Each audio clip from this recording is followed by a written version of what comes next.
তো বন্ধুরা আসসালামু আলাইকুম, চলে আসলাম ইগল টিমের ইসলামিক চ্যানেলটির মাতব্বরের ছেলে হুজুরের মেয়ে নাটকটি শেষ পর্বের আপডেটটি নিয়ে সকলের সাথে থাকুন, দেখতে থাকুন।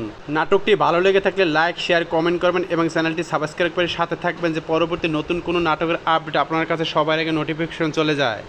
সকালবেলা নুসরাতের বাসায় কাজের মেয়েটি আব্বাসের কর্মচারীকে নাস্তা দিল। শিপন মেম্বারের বড় বউ রেহানা নুসরাতের বাসায় কাজের মেয়েকে দিয়ে আব্বাসকে খবর পাঠালো তাদের সাথে দেখা করার জন্য। তারপরে আব্বাস চলে আসলো, পর্দার আড়ালে দাঁড়িয়ে তাদের কথা শুনতে থাকলো আর কথার জবাব দিতে থাকলো। নুসরাত রাগ হয়ে বড় আপাকে বললো, আপা আপনি এটা কি করলেন? লজ্জা, ওর সামনে মুখ দেখাবো কিভাবে আমি? তারপরে রেহানা উঠে বললো, কিসের লজ্জা? তুই যদি আব্বাসকে বিয়ে না করিস তাহলে আমি আর বাঁচবো না। এদিকে আব্বাস তো বসে বসে তাদের কথা শুনে নুসরাতের কথা ভাবতে আছে এবং তার কর্মচারী এসে বলল, ওস্তাদ কি হয়েছে, কার কথা ভাবতে আছেন বসে বসে?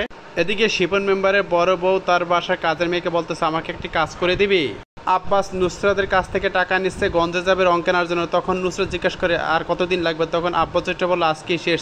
আব্বাস নুসরাতের কাছ থেকে এসে চলে আসলো নুসরাতের বাবার বাড়িতে। তখন নুসরাতের কথা সব জিজ্ঞেস করে সব খুলে বললে। শিপন মেম্বারের বড় বউ রেহানা বলতেছে, কিরে নুসরাত, কিছু ভাবছিস আব্বাসকে নিয়ে? নুসরাতের বাসার রঙের কাজ শেষ, তাই আব্বাস ড্রয়িং রুমে বসে আছে টাকার জন্য। নুসরাত আসলে সে চলে যাবে। নুসরাত এসে আব্বাসকে জিজ্ঞেস করলো, রঙের কাজ শেষ তাই নিয়ে আজকেই চলে যাবেন? আব্বাস উঠে বলল, জি। তারপরে নুসরাত ড্রয়িং রুমে সোফায় বসে একা একা চিন্তা করতে থাকলো। এদিকে শিপন মেম্বারের বড় বউ রেহানা নুসরাতের বাবাকে ফোন করে আনলো তাদের বাসায় নুসরাতকে বিয়ে দেওয়ার জন্য নতুন করে আব্বাসের সাথে। রেহানার কাছে সবকিছু শুনে নুসরাতের বাবা উঠে বলল, মাশাআল্লাহ, আব্বাস তো খুবই ভালো ছেলে, তুমি যেটা করবে সেটাই হবে মা।